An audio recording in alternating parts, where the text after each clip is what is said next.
disadvantage of selling on a documentary collection basis is that while the goods may be protected, it is still in the importer's country.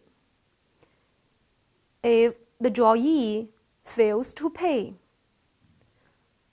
an alternate buyer must be found, or the goods must be returned at the expense of the seller. That's why letter of credit came into being. The letter of credit is the most widely used instrument in international banking. It has a long and successful history as a means of facilitating international trade, particularly during times of economic and political uncertainty. In international trade,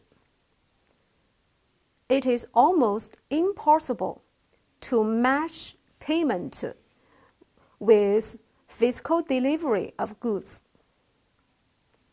The exporter prefers to get paid before releasing the goods, and the importer prefers to obtain control over the goods before paying the money. This constitutes problems for trade.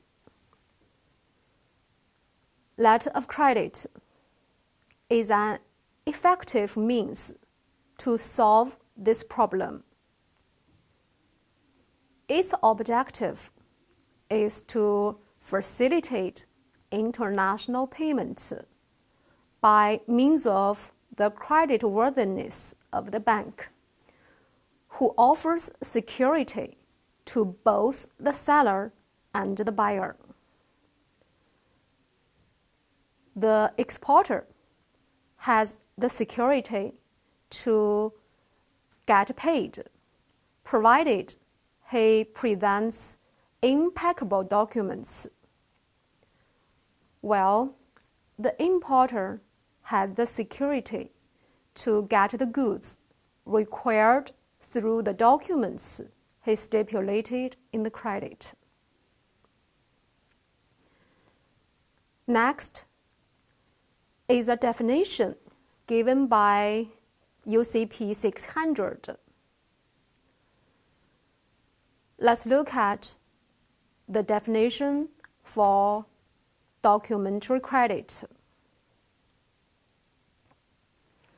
A documentary credit is any arrangement, however named and or described, whereby a bank called the issuing bank, acting at the request and on the instructions of a customer called the applicant, or on its own behalf.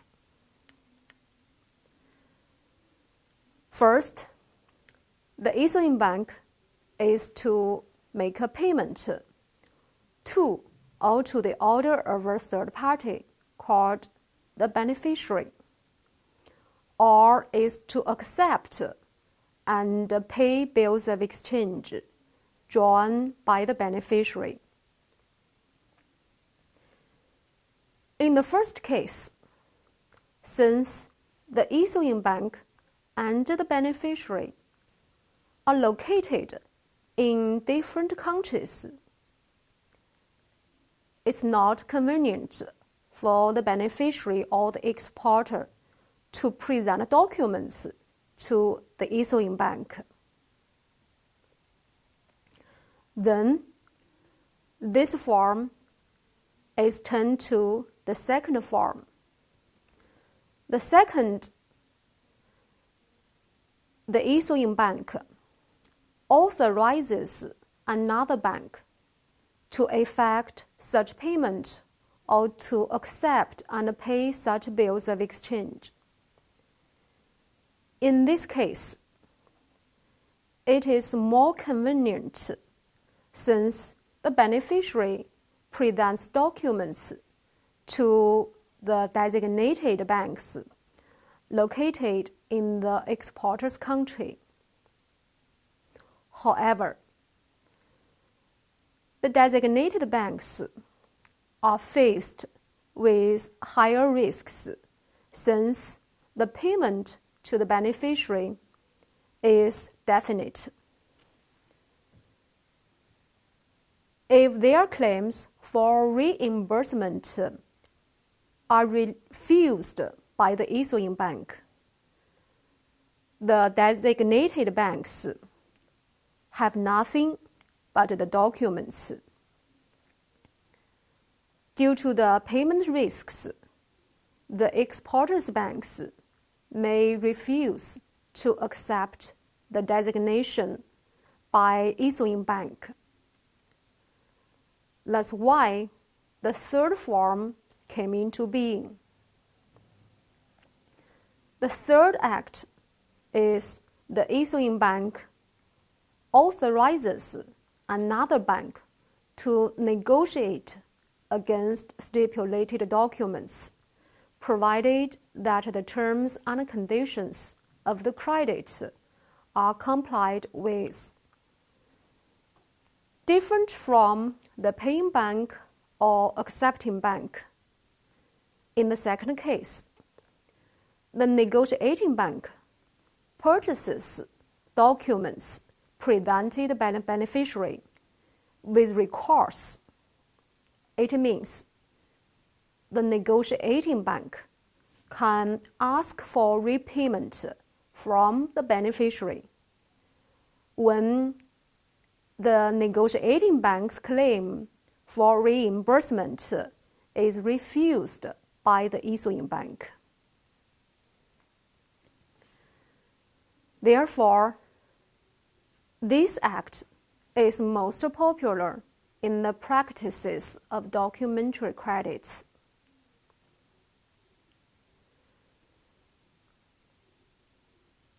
A letter of credit places a bank's credit instead of a commercial credit.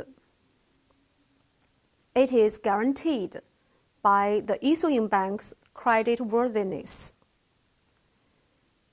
Its main characteristics are as follows. First, the issuing bank takes the first responsibility to pay, independent of whether the applicant is bankrupt or is in default or not, provided the documents presented are in compliance with the terms and conditions of the credit. Secondly, letter of credit is a transaction of documents.